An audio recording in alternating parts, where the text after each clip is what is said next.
చెప్పండి. అటు చూసినట్లయితే ఇప్పుడు ఎన్డీఏ కూటమిగా కలిసి వస్తున్నారు. మళ్ళీ పవన్ కళ్యాణ్ చూసినట్లయితే వారాహి అంటున్నాడు. గతంలో ఎక్కడ పోయింది ఈ వారాహి? మళ్ళీ ఇప్పుడు వారాహి యాత్రతోటి ప్రజల ముందుకు రాబోతున్నా అన్నాడు. ఎలా ఉండబోతుంది? ఎంతమంది కలిసి వచ్చినా కూడా ఈసారి జగన్ గారే ముఖ్యమంత్రి అవుతారండి. ఇక్కడ మన వినుకొండలో కూడా బల్లా బ్రహ్మనాయుడు గారు అత్యధిక మెజార్టీతో గెలుస్తారు. కానీ ఇక్కడ ఏమవుతుందంటే ఇప్పుడు పవన్ కళ్యాణ్ అంటున్నాడు కదా, ఈసారి జగన్మోహన్ రెడ్డిని గద్దె దింపుతానన్నాడు. అటు చూసినట్లయితే నారా లోకేష్ కూడా జగన్ కుర్చీ మడత పెట్టేస్తా అంటున్నాడు. ఆయన మడత పెట్టేది లేదు, ఏం లేదు. ముందు ఆ పిఠాపురంలో గెలవమండి ఆ పవన్ కళ్యాణ్ని, లోకేష్ని మంగళగిరిలో గెలవమండి. తర్వాత ఇక్కడికి వచ్చి ఆయన మడత పెట్టేది ఏందనేది తెలుస్తుంది. కానీ గెలవలేదంటారు పిఠాపురంలో పవన్ కళ్యాణ్. పిఠాపురంలో ఓడిపోతాడండి. వంగా గీత గారు భారీ ఎత్తున గెలుస్తారు పక్కా. ఇది మంగళగిరిలో లావణ్య గారు గెలవబోతున్నారు. అది మరి ఈ నెల 27 ఏదైతే ఉందో ప్రజల్లోకి రాబోతున్నారు. మేమంతా సిద్ధం అని చెప్పేసి జగన్ గారు బస్సు యాత్ర రాబోతున్నారు. అసలు ఎలా ఉంటుంది జగన్ గారు ప్రజల్లోకి వస్తే? ఇప్పుడు మనకి 2 నెలలు ఎలక్షన్ కోడ్ పొడిగిచ్చి మనకి చాలా మంచి పని చేశారండి. వైసీపీకి చాలా ఉపయోగకరమైన అనుకోవాలి. జగన్ గారు ఇంకా తను చెప్పాలనుకుంది ప్రజలకి ఏ విధంగా చెప్పాలనుకున్నారు, ఈ మేం సిద్ధం అనే ప్రోగ్రాంతో ముందుకెళ్ళి ఇంకా బాగా చెప్పగలరని మేము విశ్వసిస్తున్నాం. కానీ ఏదైతే ఉందో ఈ ఎన్నికల నోటిఫికేషన్ పొడిగించడం మీకు ప్లస్ అంటారా?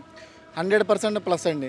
ఇంకా మాకు ఎక్కువ రోజులు అంటే ఒక నెల రోజులు ఉన్నదాన్ని 2 నెలలు పొడిగించి దానివల్ల మేము చెప్పాలనుకున్న దాన్ని వైసీపీ ప్రభుత్వం ఏం చేసింది, అలాగే ఇక్కడ మా ఎమ్మెల్యేలు స్థానికంగా ఎంత అభివృద్ధి చేశారనేది చెప్పడానికి మా ఇంకా ఎక్కువ టైం దొరికిందని అనుకుంటున్నాం.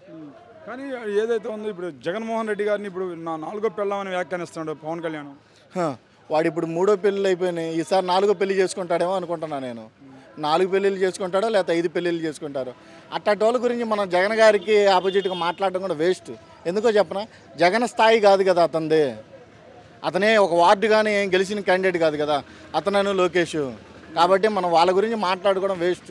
మరి చంద్రబాబు నాయుడు అన్నాడు కదా, ఈసారి నేను జగన్ గారిని ఎక్కువ పథకాలు ఇస్తానంటున్నాడు. ఎక్కువ పథకాలు ఇస్తా అంటే మరి సింగపూర్లో తయారైంది, అది తయారైందని చెప్పి ఎందుకు మాట్లాడండి? ఇప్పుడు నేను వాలంటీర్ని కంటిన్యూ చేస్తాను, లేకపోతే అమ్మఒడి కంటిన్యూ చేస్తాను, ఆరోగ్య గతంలో ఎందుకు చేయలేకపోయాడు అని అడుగుతున్నాను నేను.